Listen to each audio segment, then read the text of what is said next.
The mandates trampled on personal freedoms. Dr. Mark Siegel, professor of medicine at NYU Langone Medical Center. Good to see you, doctor.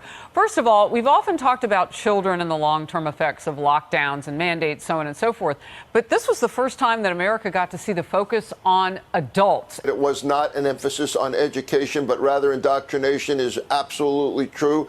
I think doctors were cut out of the equation. We didn't have this conversation in the doctor's office as much as we needed to. What are the risks of the vaccine? What are the benefits of the vaccine? What are you hoping to do here? Because we didn't have the vaccine in our office. And listen, in July of 21, we already saw spread from people who had been vaccinated in a famous event in Provincetown, and yet the mandates continued, even with the Delta variant, where you could continue, where you could actually get COVID despite the vaccine. So that took a lot of the wind out of the mandate sails, but it still could spread. And the other point, and I've been saying this since the beginning, is what about immunity from infection? What about so-called natural immunity? That's huge. A lot of people lost their jobs because they didn't want the vaccine after they had just got COVID.